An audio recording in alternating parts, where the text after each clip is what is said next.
Hey everyone, it's Jeannie, and today is day 21 in our 30-day 2.0 money game. And so we are exactly 3 weeks in. You have $21,000 today to spend, and I want to hear what you're doing with it. So, with my $21,000, I'm taking that and putting it toward a two-car carport at our new place, our new residence, Casa 210, and it will be wonderful to protect our vehicles. I have some great stories for you today, but I want you to stick around because I have a personal story for you that will hopefully touch your heart and let you know why it is that I do what I do. We have one person who was said on day 16. It was spent, the $16,000 was $1,600 tithe, $8,000 personal chef prepared meals 4 days a week for a year. Yeah, I love that. $1,000 annual membership, Lifetime Fitness, $600 9mm Sig Sauer semi-automatic handgun, and a $1,500 one-year membership, Buck and Doe's shooting range, including ammo, gun rental, guest passes, classes, and so on. $975 for a Predator 3,500 watt super quiet inverter generator. $2,000 technology tutor. Now, I love this one too. Advanced Excel, AutoCAD, Canva, podcast refresher, Trello, movie maker, etc. It's a great way to invest in yourself. $325, big old breakfast at First Watch for niece, great nephew, and shopping spree for us afterwards at Academy Sports and Outdoors. Whee, she says. Now, here's what she said, and I love this. She said, sometimes it takes me a while to decide on specific manufacturers, locations, etc., and look up all the prices, but I'm loving the possibilities, the exploration, the research, and feeling the feelings these choices and opportunities bestow on me. She's making it real. Remember, your subconscious has no idea if this is real or not real. Okay? She's making it real.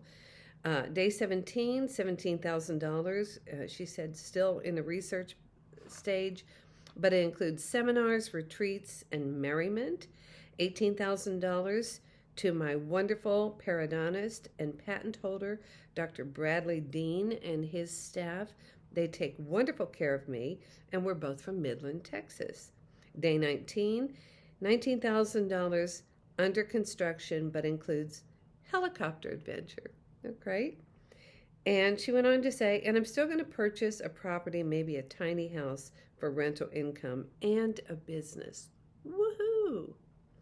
Another participant shared this about day 20 deposit and said, I have to admit paying it forward is freeing in so many ways. Today I give to 3 different nonprofits. St. Jude's Children's Hospital gets $7,000. Tunnels to Towers gets $7,000, and Wounded Warriors gets $6,000. All 3 organizations work wonders to help people traumatized by illness and in battle for their lives one way or the other, and to help with recovery so families can be preserved. Isn't that great?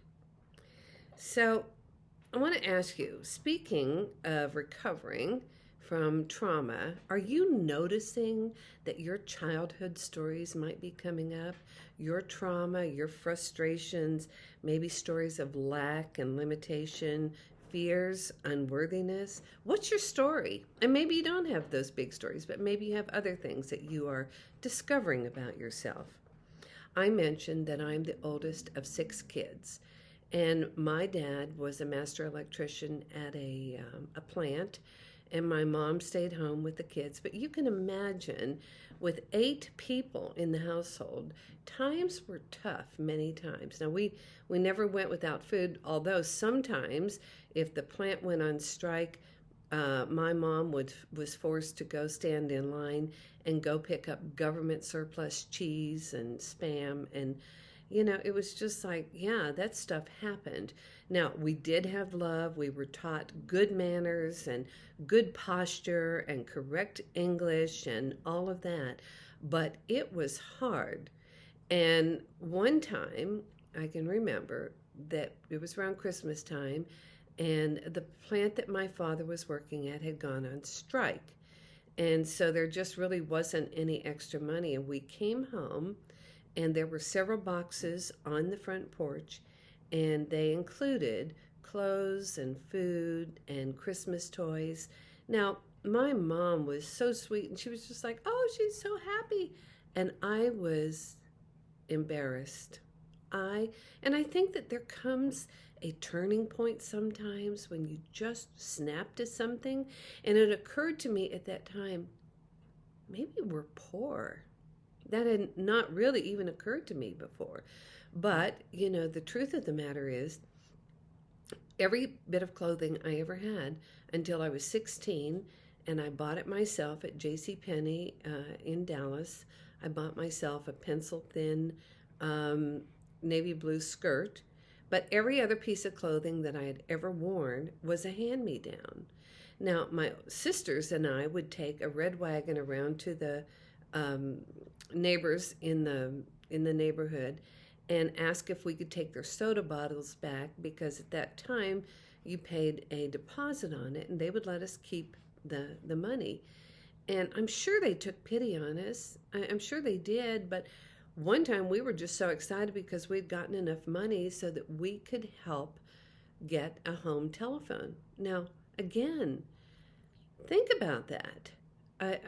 This is just part of my background. But I made a decision at that time when I saw those boxes of donations on the porch that I would never be poor again. And I haven't been. And I've worked my butt off.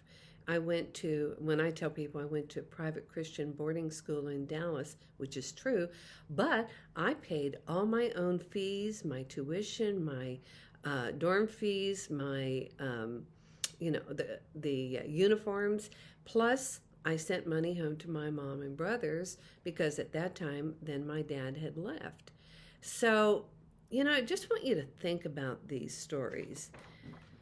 Why do you think I am so committed to doing the work to bring things like the money game to other people and help people transform and help people to understand that they can use these things in their past to craft a story that can help uplift other people? If I had been born into a very wealthy family and had everything given to me and had a silver spoon in my mouth, do you think for a minute that I would have this commitment to be a difference and to make a difference?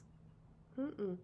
So if you have an old story about your past, how can you use that to help reach other people? How can you give to others? Because really, it's what it's about. Do you remember our participant the other day? And she said that she had kind of gotten into the mindset, oh, it's just a game. And she'd quit playing it. And all of a sudden she went, oh my gosh, this means that I have some resistance here, which always leads to blockages. And she was also born into a very large family. They had money problems and all kinds of lack and limitations. And when she realized that, she went, oh no, oh no. And so she jumped back into the money game. She took the $85,000 that had accumulated. She paid off their RV and went on a big trip. And guess what? She is quite the leader. She's educated. She is an RN, but she also has her own company in healing and understanding and coaching. And how do you think that came about? It came about because of the pressure that she faced and the decisions she made that I'm not going to live like this anymore. So I want you to think about what you're going to do with your $21,000. It's fine. Go buy yourself something extravagant. Go have fun with it. Do whatever you want, but jump in and also pay attention to what your money stories are, okay? So we only have 9 more days left together in this money game. I want us now to go into our heart and ramp up all that energy of the universe in this room, in your body. Fill your heart with gratitude and love. Bring your mind down into this, thinking about what's going on. Ramp it up, send it out, boom. Now let's think of everybody else in this game. You want them to have the desires of their heart and these big ahas, and people who might not be playing this game but are in your circle. So let's bring in the energy, ramp it up, bring the mind, send it out with gratitude and love. Have fun. Please share with me. I mean, I'm being very transparent and honest with you about what has gone on in my life over the years. But this is what my story is, what has compelled me to do the things that I do to help others. I'm having fun. Are you? See you tomorrow.